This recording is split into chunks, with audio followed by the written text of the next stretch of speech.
policy, law, education, opportunity, well-being, social justice, community, voice, identity, culture, history, ending discrimination, ending discrimination.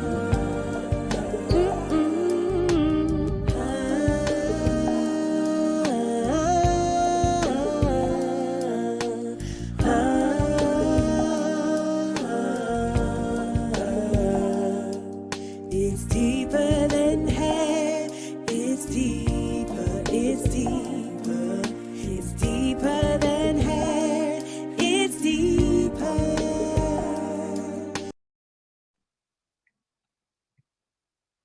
So why is Crown Campaign important? As everyone knows, discrimination is really a cancer in our society, and not just in our society locally within the United States, but globally.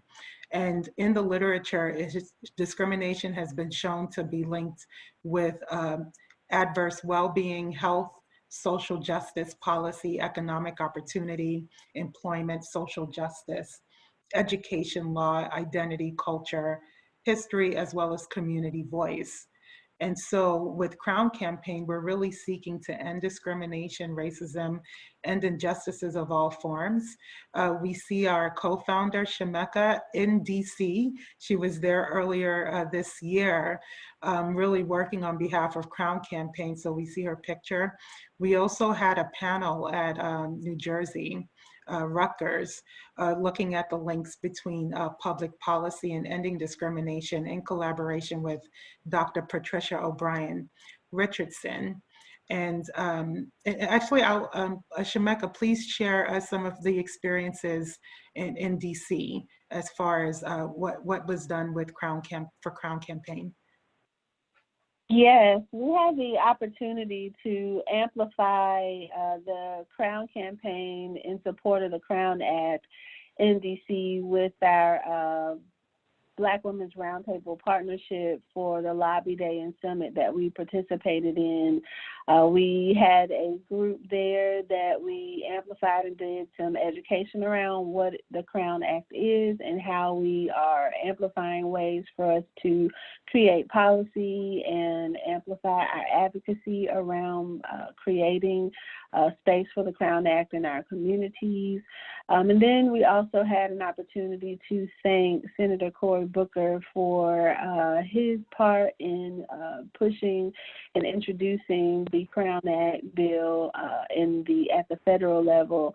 As a representative of New Jersey coming out of the Crown Conference, it was just so powerful and supportive and in alignment to have an opportunity to thank him in person for the hard work that he's doing, as well as continue supporting what we are pushing in community to lift up and amplify bills like this to go ahead and continue to move. Thank you so much, Shemeka. And later in this presentation, we'll also hear about more about the wonderful work being done in North Carolina as well as other states on behalf of Crown Campaign. One of the songs is available on YouTube, and it's addressing systemic racism, called Deeper Than Hair. And it was written by myself. And I encourage all of you to look at it because it's really emphasizing why it's truly deeper than hair. And the reason why this song was written was because when we first started this campaign, people were saying, well, it's just hair, what's the issue?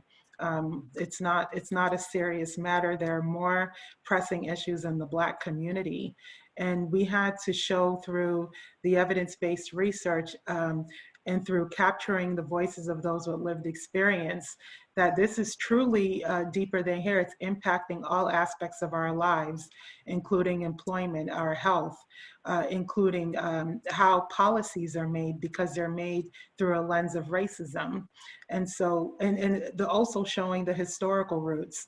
And so showing the interconnectedness of this being deeper than hair and impacting every aspect of our lives helped in terms of others seeing why this is important. And so we also hope that you'll serve as an advocate and voice for why this is very important.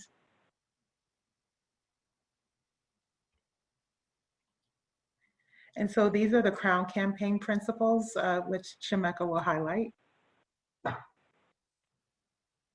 Yes, Crown Campaign believes in uplifting the voices of people with lived experience as the experts of the inequities they are facing. Crown Campaign believes in authentic engagement of people with lived experience as the source of solutions in leading change. Dr. Amala? Yes, and Crown Campaign believes in the value of authentic listening of the voices of people with lived experiences of inequities. And Crown Campaign also believes that even one person can serve as the catalyst for change in their communities as part of the village. And the reason why these are emphasized, especially the one person, is we've seen amazing examples in our Crown Campaign village of one person taking the lead in the community to serve as a catalyst. And this will be highlighted later, some of our Crown Campaign community leaders who have just taken on the mantle as one person, and of all age ranges. So we're excited about that.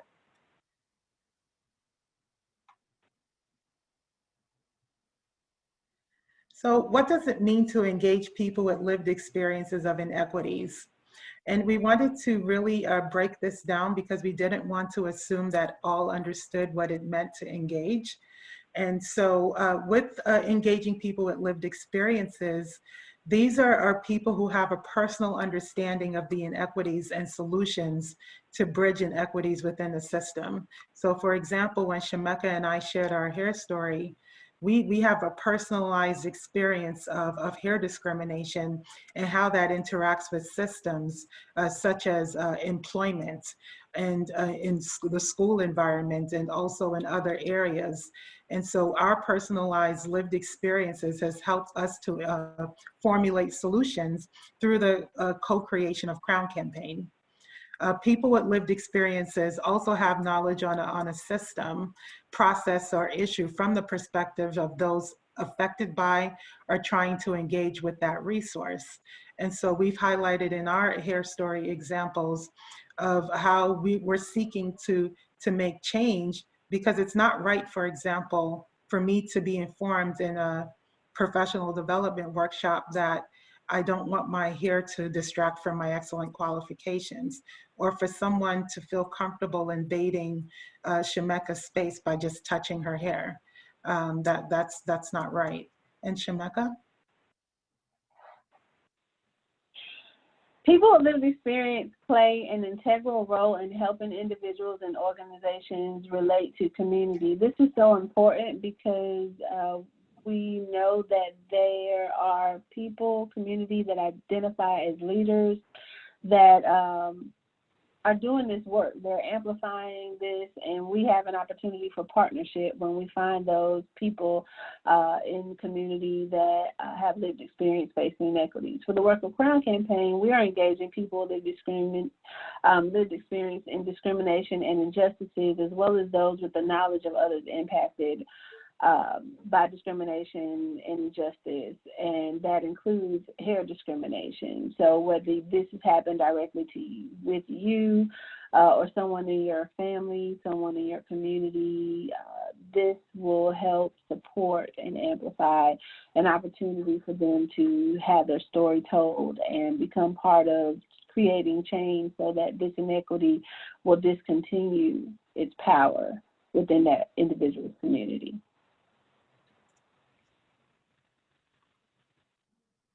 And so now we're going to share a little bit about Black hair history, which we feel is critical because we need to understand the history in order to understand where we're going.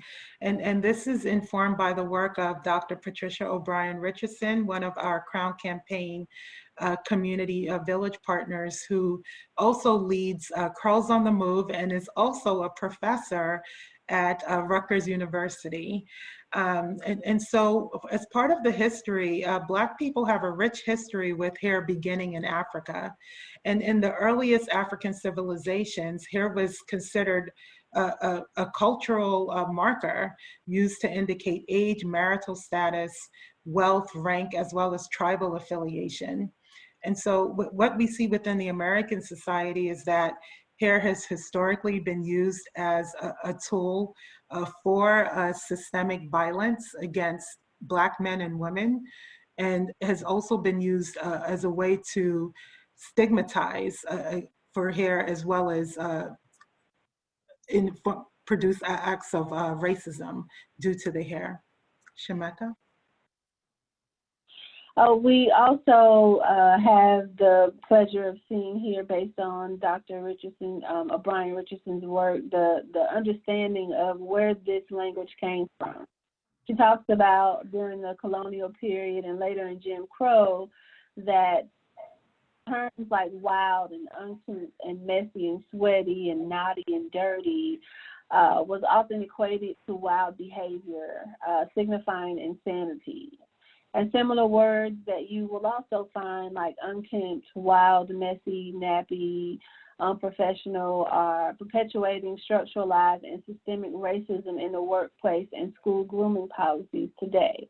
Many of us may see these very words in our former employment or our current employment or our children's school.